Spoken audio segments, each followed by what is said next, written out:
వాళ్ళ జీవితాన్ని గడుపుతూ ఉన్నారు. వీళ్ళ ప్రేమకి గుర్తుగా ఒక బాబు, ఒక పాప పుట్టారు. ఈ స్టోరీ మీకు నచ్చినట్లేదు. తర్వాత పెళ్లి కూతురు దగ్గర ఉన్నటువంటి పెద్దవాళ్ళు తమకు తెలిసిన కొన్ని రహస్యాలు, జాగ్రత్తలు చెప్పి అమ్మాయిని పాల గ్లాస్తో గదిలోకి పంపించారు. రేఖకు ముందు నుండి కొంచెం భయం. పైగా ఇప్పుడు జరిగే కార్యక్రమం గురించి తలుచుకుంటేనే శరీరం సన్నగా వణుకుతూ ఉంటుంది. గదిలోకి అడుగు పెట్టింది. కానీ ముందుకు అడుగు వేయాలంటే ధైర్యం చాలడం లేదు. తలుపు దగ్గరే నిలబడి ఉంది తలదించుకొని. ముందు నుండి తనని గమనిస్తున్న నగేష్ ఇక ఇలా కాదు అని తనే బెడ్ మీద నుంచి లేచి రేఖ దగ్గరకు వెళ్ళాడు. అతడు అలా దగ్గరికి రాగానే రేఖకి భయం ఇంకా ఎక్కువయ్యి పాల గ్లాస్ పడిపోయింది.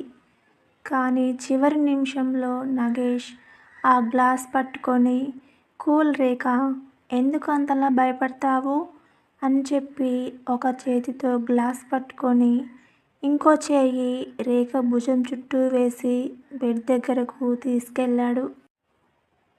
భయంగానే అతని వెంట అడుగులు వేసింది రేఖ. ఆమెను మంచం మీద కూర్చోబెట్టి, ఎందుకు రేఖ అంత టెన్షన్ పడతావు? ఇక్కడ నీకు ఇష్టం లేకుండా ఏం జరగదు.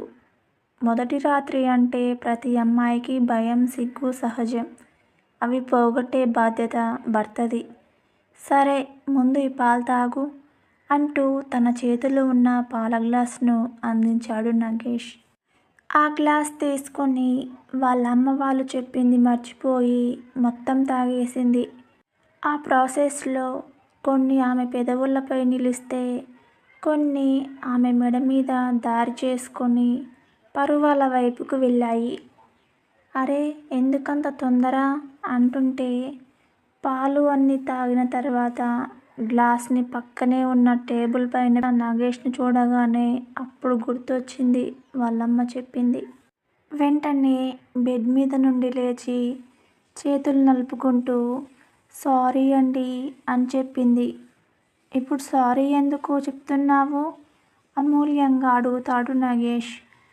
అది మరేమో మా అమ్మ పాలు చెరిసగం తాగమని చెప్పింది. నేను అది మర్చిపోయి మొత్తం నేనే తాగేశాను. మీకు కావాలి అంటే నేను మళ్ళీ ఇంకో గ్లాస్ తీసుకొస్తాను అని వెళ్తుంటే అంతలో ఆమె చేయి పట్టి ఆపి, ఇప్పుడేంటి నేను పాలు తాగాలి అంతే కదా అని అంటే గుండ్రంగా తల ఊపుతుంది రేఖ. సరే అయితే నేను తాగుతాను కానీ అని ఆమె దగ్గరకు వచ్చాడు. పాలు అయిపోయాయి కదా, ఎలా తాగుతారు అని అయోమయంగా అతని వైపు చూస్తుంది రేఖ. రేఖకు దగ్గరగా వెళ్ళి ఆమె పెదవులపై ఉన్న పాలని తన నాలుకతో టచ్ చేస్తాడు.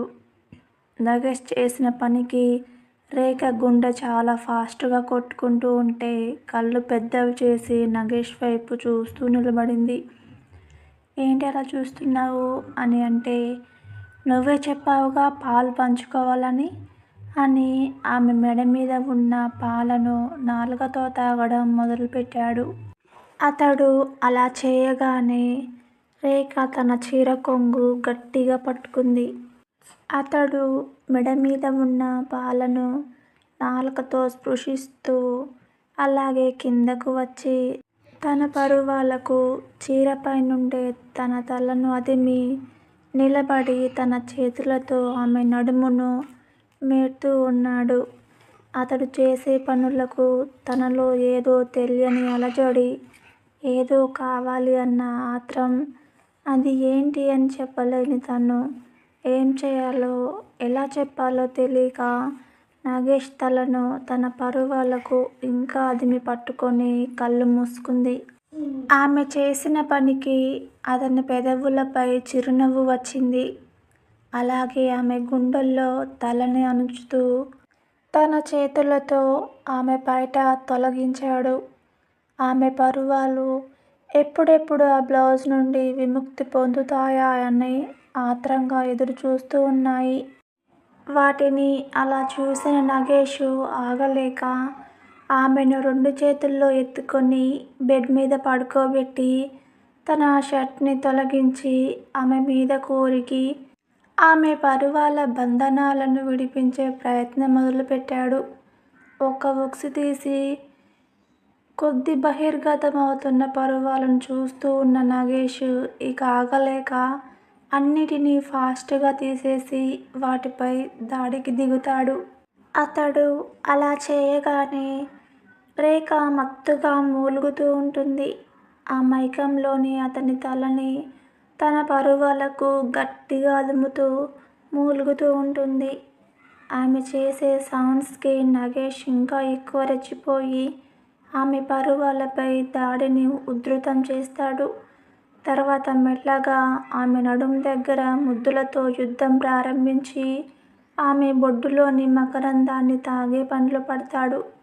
కొంచెం సమయం తర్వాత ఆమెపై ఉన్న మిగిలిన వస్త్రాలు పూర్తిగా తొలగించి అతడు కూడా పూర్తి నగ్నంగా మారిపోయి ఆమెలో కలిసిపోవడానికి సిద్ధమైపోతాడు.